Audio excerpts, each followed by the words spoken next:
Friends, welcome back to Inside Ambition, and thank you for tuning in to the main report, the bi-weekly news rewind so that you don't get left behind.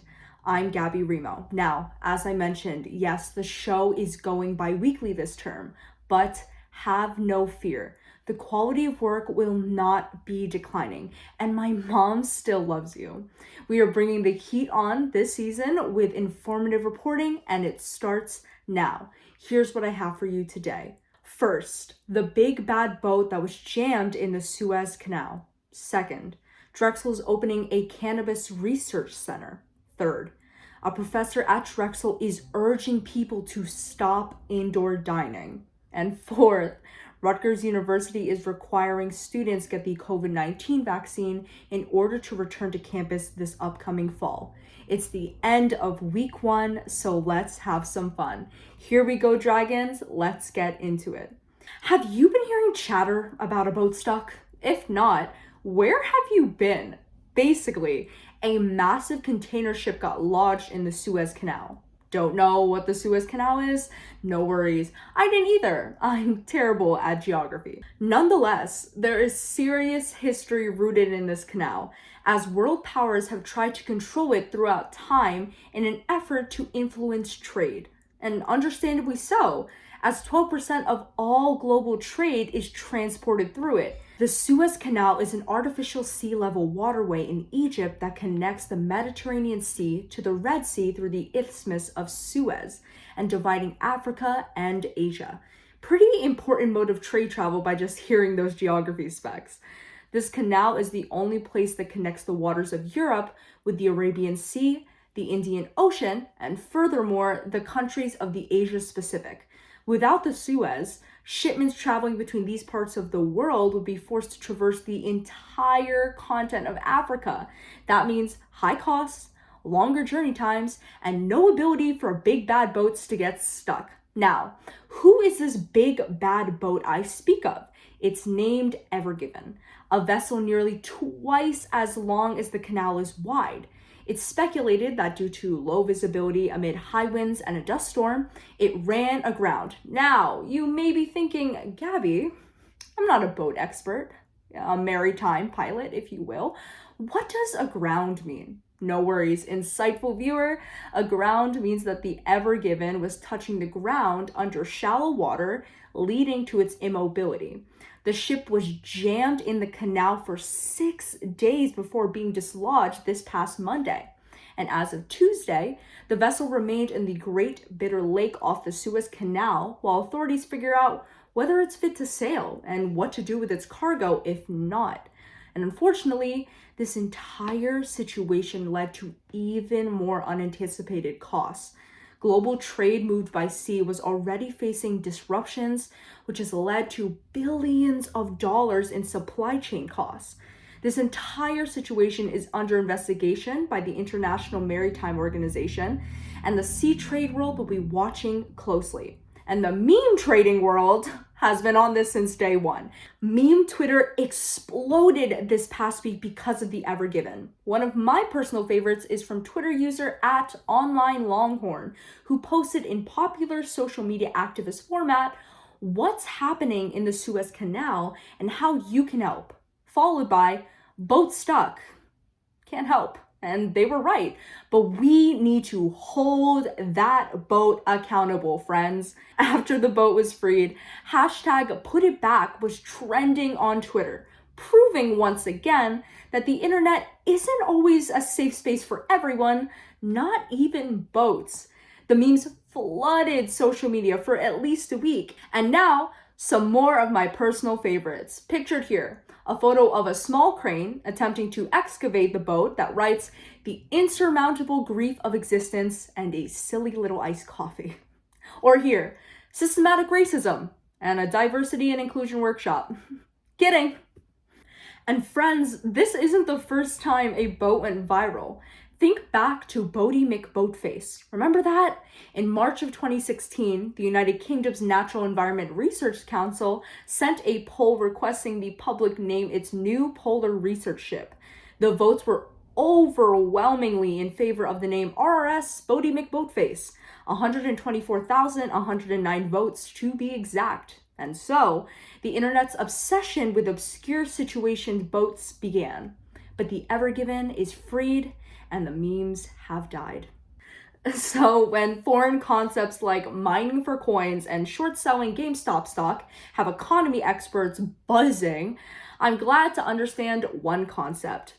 Big boats get stuck on trade route, trade no-go. Anyways, we voyage on. Now, the month of April has a very interesting holiday, sure, let's say that. And I know you know what that is. 420.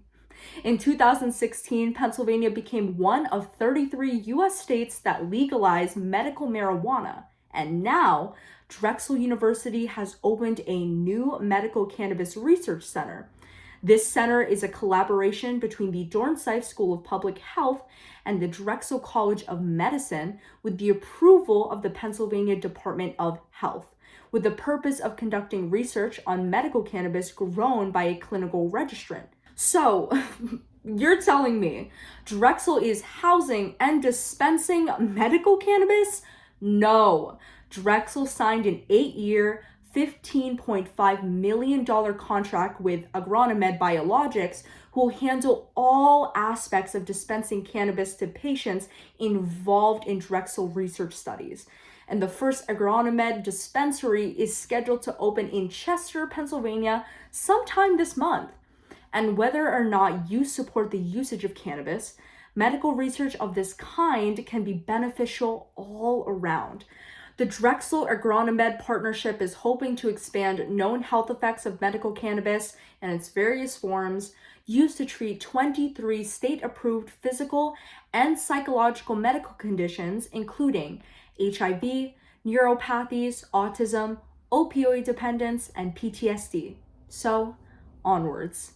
While the mass vaccination rollout at the convention center has been running pretty smoothly in comparison to the Philly fighting COVID fiasco, but I digress, Philadelphia's Health Commissioner Dr. Thomas Farley reminds Philadelphians that there is still more than 400 cases per day in the city.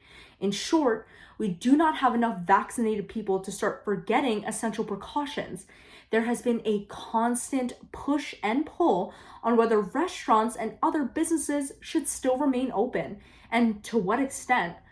Dr. Usama Bilal, an assistant professor of epidemiology and biostatistics at Drexel University, recommends stopping indoor dining altogether as, quote-unquote, the evidence is very, very clear. He states, "We have seen it over and over. Cities reopen indoor dining, wait for a few weeks, and cases start going up again."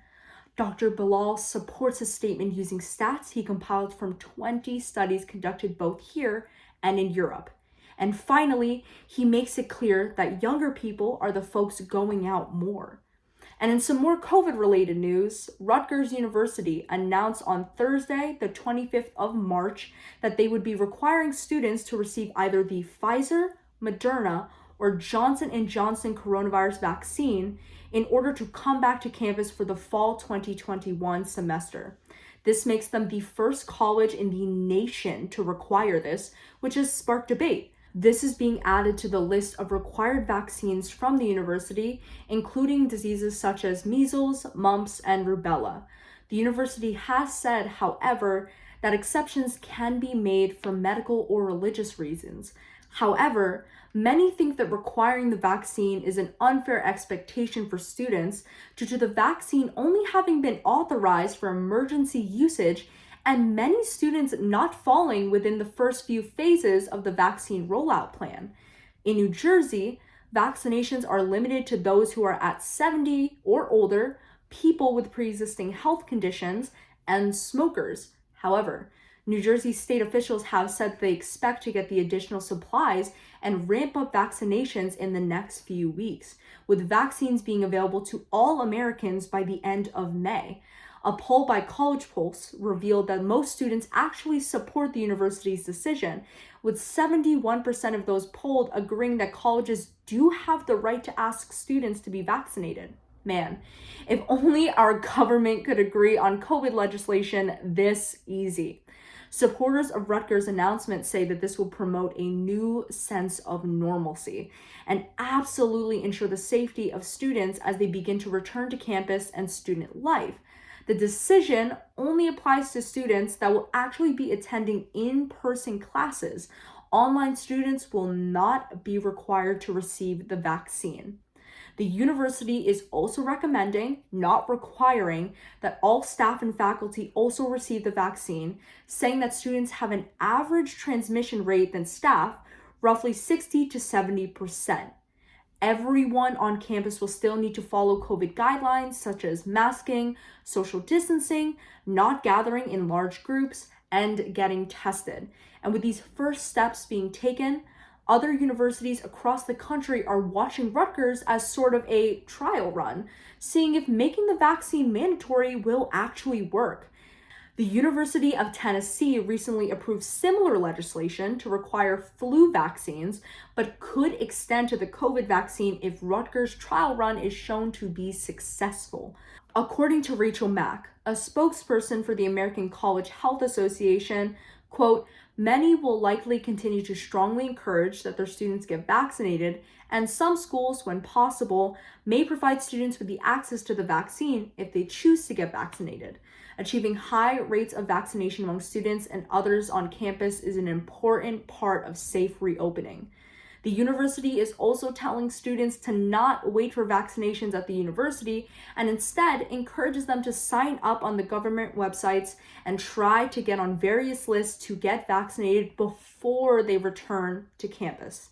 To conclude, in a statement, Rutgers President Jonathan Holloway said, quote, "We are committed to health and safety for all members of our community, and adding COVID-19 vaccination to our student immunization requirements will help provide a safer and more robust college experience for all of our students." Quote. We'll see. But that's all I got for you for week 2. Thanks for tuning in to this week's episode of The Main Report. Remember to be kind in all that you do, and I'll see you in 2 weeks. Hopefully, my separation anxiety won't kick in until next week. See you.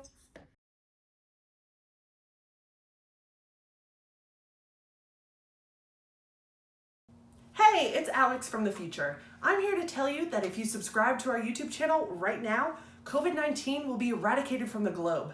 Don't believe me? Go ahead, subscribe. You'll see.